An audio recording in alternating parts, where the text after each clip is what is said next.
Middle east एक ऐसे युद्ध के किनारे पर पहुंच गया है जहां से तीसरे विश्व युद्ध की आग पूरी दुनिया को अपनी चपेट में ले सकती है।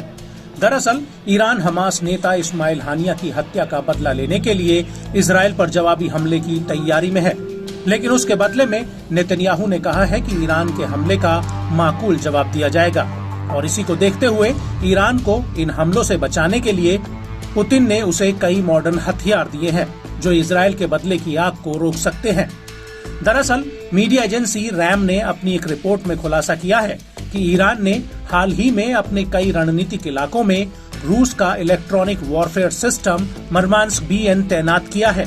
दरअसल मरमांस्क BN रूस का सबसे ज्यादा ताकतवर जैमिंग सिस्टम है जो रेडियो टोही, इंटरसेप्ट और दुश्मन के हमलों को शॉर्ट वेव रेंज के जरिए 5000 किलोमीटर से 8000 किलोमीटर तक जैम कर सकता है।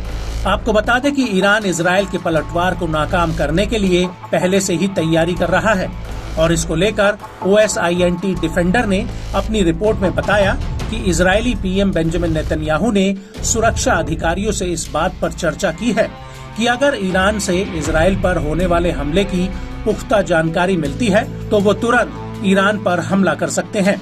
और इसी बीच ये भी खबर आई है कि अमेरिका ने इजराइल को 1800 मार्क 84 और 2000 LBS बम भेजने के मसौदे को अंतिम रूप दे दिया है।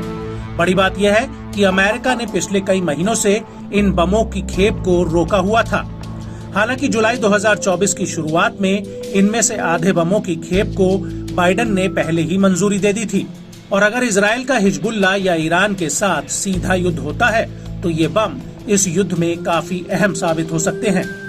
वहीं अगर ईरान को रूस से मिले इलेक्ट्रॉनिक वॉरफेयर सिस्टम की बात की जाए तो मरमांस्क BN वॉरफेयर सिस्टम को 72 घंटे के भीतर तैनात किया जा सकता है। इसे कई तरह के वाहनों जैसे कामाज ट्रक्स और ट्रेलर पर भी लगाया जा सकता है। ये रूसी सेना का सबसे ताकतवर हथियार है। ये दुश्मन के रेडियो सिस्टम, GPS, कम्युनिकेशन और सैटेलाइट सिस्टम को इंटरसेप्ट कर उन्हें जैम कर सकता है। यहां तक कि ये स्मार्ट बमों और ड्रोन सिस्टम को भी अप्रभावी बना सकता है।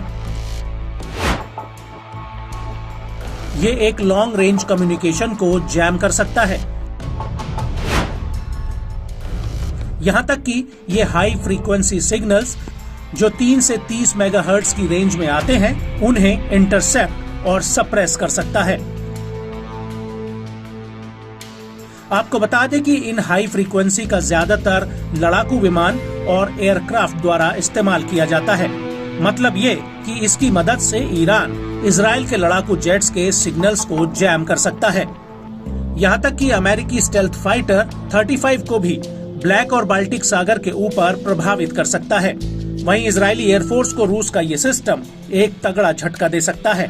रिपोर्ट्स के मुताबिक ये वॉरफेयर सिस्टम इजराइल के एयरक्राफ्ट्स और ग्राउंड कंट्रोल के साथ साथ नेविगेशन सिस्टम में दिक्कतें पैदा कर सकता है।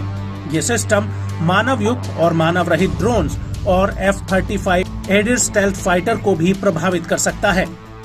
आपको बता दें कि रूस ने इस इलेक्ट्रॉनिक वॉरफेयर सिस्टम का इस्तेमाल यूक्रेन में बड़े पैमाने पर किया है।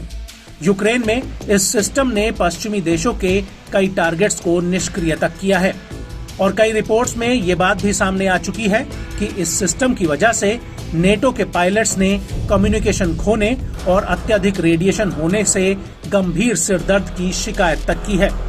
और यही वजह है कि पश्चिम के पास अभी तक रूस के इस सिस्टम का कोई तोड़ नहीं है और ये रूसी सिस्टम इजराइल की सेना, एयरफोर्स और नौसेना के लिए एक गंभीर खतरा पैदा कर सकता है।